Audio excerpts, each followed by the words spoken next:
MRR news ప్రతి దృశ్యం ప్రజాపక్షం నినాదంతో ఆరుభవించి సుమారు 8 వసంతాలు పూర్తి చేసుకున్న శుభ సందర్భంగా 2 తెలుగు రాష్ట్రాల్లో పనిచేస్తున్న స్టాఫ్ రిపోర్టర్లకు, జోనల్ ఇన్ఛార్జ్లకు, జిల్లా కోఆర్డినేటర్లకు, జిల్లా బ్యూరో చీఫ్లకు, క్రైమ్ బ్యూరో చీఫ్లకు, 2 తెలుగు రాష్ట్రాల్లో పనిచేస్తూ ఉన్న అన్ని నియోజకవర్గాల స్ట్రింగర్లకు, MRR news digital media providers కి, ఎంఎస్ఓలకు, సబ్ ఎడిటర్స్ కి, యాంకర్స్ కి, కెమెరామెన్లకు, ఆంధ్రప్రదేశ్ మరియు తెలంగాణ రాష్ట్రాల్లో పనిచేస్తున్న సిబ్బందికి, ఎంఆర్ఆర్ న్యూస్ ఛానల్ వీక్షిస్తున్న ప్రేక్షకులకు ఇవే మా హార్దిక శుభాకాంక్షలు. మా ఛానల్ ని వీక్షించండి, లైక్ చేయండి, షేర్ చేయండి, సబ్స్క్రైబ్ చేయండి.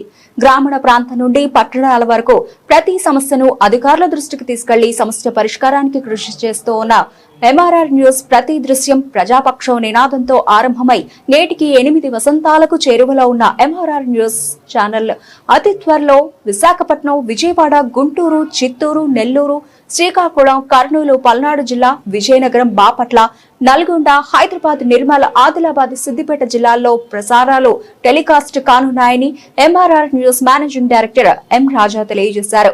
బులెటిన్ ముగించే ముందు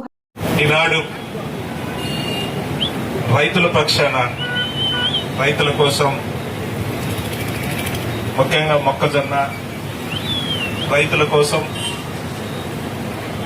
దీక్షా కార్యక్రమాన్ని చేపట్టిన మిత్రులు, పెద్దలు మా మురళి అన్నని మనస్ఫూర్తిగా కూడా అభినందిస్తా ఉన్నాను. మురళి అన్న నాకు రాజకీయాల్లోకి రాక మునిపే పరిచయం. గత 25 సంవత్సరాల క్రితమే కూడా రాజకీయాలు తెలియనప్పుడే నాకు బాగా సన్నిహిత మిత్రుడు, అన్నలాంటి వాడు. నేను ఈ వేదిక ద్వారా చెప్తా ఉన్నాను, మురళి అన్నకి అన్ని విధాలా కూడా మద్దతుగా, అండదండగా ఎప్పుడు కూడా నేను ఉంటానని సందర్భంగా తెలియజేస్తాను. రాజకీయంగా కాదు, ఏ రకంగా అయినా సరే, ఏ సమస్య వచ్చినా కానీ ఖచ్చితంగా ఆయన పక్షాన నేను నిలబడతాను, అన్ని విధాలను కూడా తెలియజేస్తా ఉన్నాను. ఎందుకంటే గడిచిన 2 సంవత్సరాల నుంచి కూడా చూస్తా ఉన్నాం, ఈ కూటమి ప్రభుత్వం వచ్చిన తర్వాత ఈ రాష్ట్రంలో అన్ని వర్గాలను కూడా మోసం చేసిన పరిస్థితి. అనేక సార్లు వైఎస్ఆర్ పార్టీ రైతుల పక్షాన పోరాడిన పరిస్థితి. ఎందుకంటే గతంలో మన నాయకుడు జగన్మోహన్ రెడ్డి గారు మామిడి రైతుల కోసం కానీ, పొగాకు రైతుల కోసం కానీ, మిర్చి రైతుల కోసం కానీ రైతుల పక్షాన వాళ్ళకు ఒక మనోధైర్యాన్ని ఇస్తూ ఈ ప్రభుత్వం చేసే అరాజకాలని, ఈ ప్రభుత్వం రైతులను ఏ విధంగా ఇబ్బంది పెడుతున్నారో నిలదీసే కార్యక్రమాన్ని తీసుకొని రోడ్డుపైకి వచ్చి ధర్నా చేసిన కార్యక్రమాలు కూడా మనం చూస్తా ఉన్నాం ఈ గడిచిన 2 సంవత్సరాల్లోనే. ఎందుకంటే ఈ కూటమి ఇప్పుడు కూడా ఏదైనా ఒక ఇష్యూ వస్తే దాన్ని డైవర్ట్ చేసి అతను పబ్బం గడుపుకునే పరిస్థితి చేస్తా ఉన్నాడు తప్పితే, ఒక సమస్య వచ్చినప్పుడు అది న్యాయంగా పరిష్కారం చేసి రైతులకు కానీ, ఈ రాష్ట్రంలో పేదవారికి సహాయం చేయాలి, వాళ్ళని ఆదుకోవాలనే ఆలోచన చేయలేని పరిస్థితిలో ఈరోజు చంద్రబాబు నాయుడు ఉన్నాడని కూడా ఈ సందర్భం గుర్తు చేస్తా ఉన్నాను. ఎందుకంటే గతంలో జగన్మోహన్ రెడ్డి గారు 2019 నుంచి 24 5 సంవత్సరాలు ముఖ్యమంత్రిగా ఈ రాష్ట్రంలో అధికారంలో ఉన్నప్పుడు 2 సంవత్సరాలు కరోనాతో ఇబ్బంది పడ్డా, తర్వాత 3 సంవత్సరాలు ఎక్కడా కూడా ఈ రాష్ట్రంలో ఉండే పేదవారికి సంక్షేమ కార్యక్రమాలు ఇచ్చే విషయంలో ఎక్కడా రాజీ పడకుండా ఇచ్చిన ప్రతి హామీని నిలబెట్టుకున్న నాయకుడు జగన్మోహన్ రెడ్డి గారిని గుర్తు చేస్తా ఉన్నాను.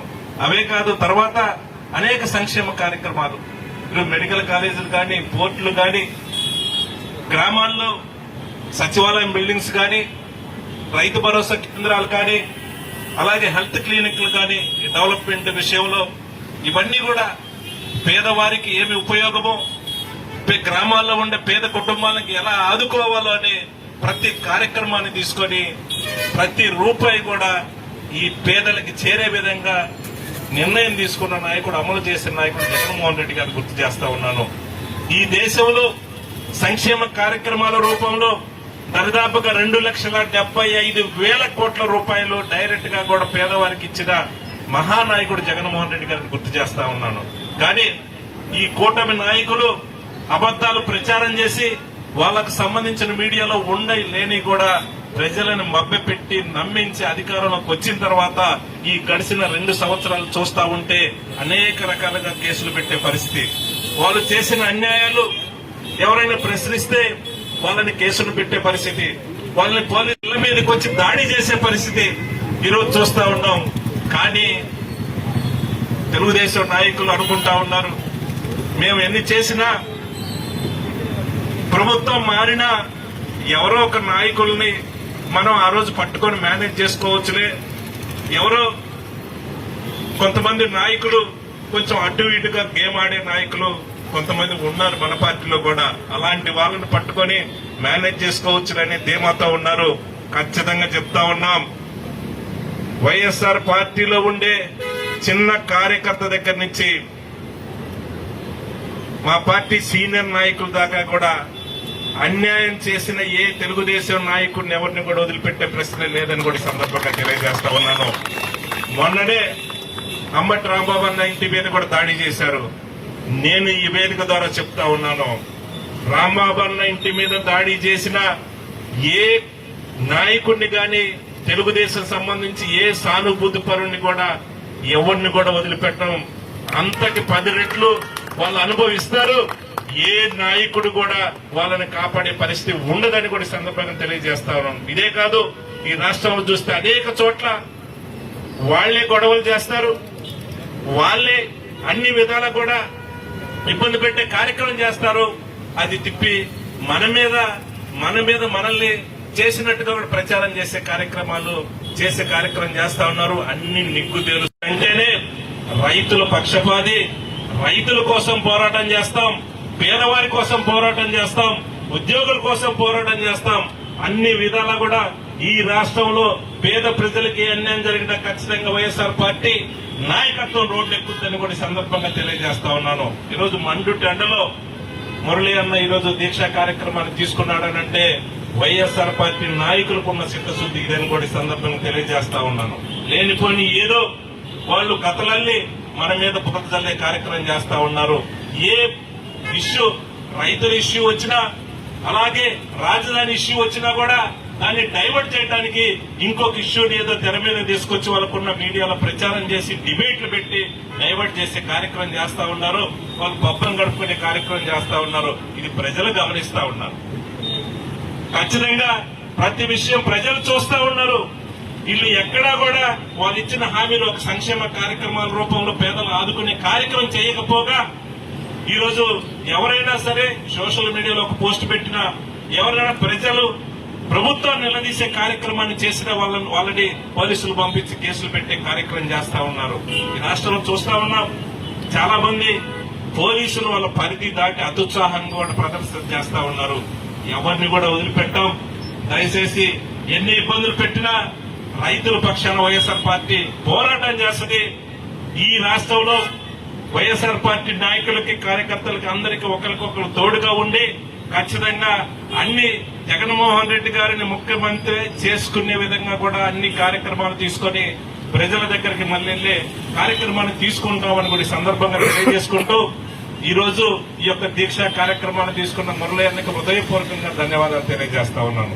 ఎందుకంటే పొన్నూరు నియోజకవర్గం నుంచి రైతుల పక్షాన ఈ రోజు గుంటూరు చేపట్టారు. అలాగే ఈ యొక్క దీక్షా కార్యక్రమానికి ఉమ్మడి జిల్లా నుంచి కూడా, ఉదయం నుంచి కూడా చాలా మంది సీనియర్ పార్టీ నాయకులు అందరూ వచ్చి సంఘీభావం తెలిపిన వాళ్ళందరికీ కూడా పేరు పేరున కూడా ధన్యవాదాలు తెలియజేసుకుంటూ, ఇప్పుడే నా పక్కన కూర్చున్న రమేష్ అన్నకి, మిత్రుడు నాగార్జున యాదవ్ కి, అలాగే ఇక్కడున్న నా సోదరిమణులకు, కార్యకర్తలకు, మన కన్వీనర్ కిరణ్ మిత్రుడు కిరణ్ గారికి అందరికీ కూడా నేను హృదయపూర్వకంగా ధన్యవాదాలు తెలియజేసుకుంటూ సెలవు తీసుకుంటున్నాను. జై జగన్, జై జగన్.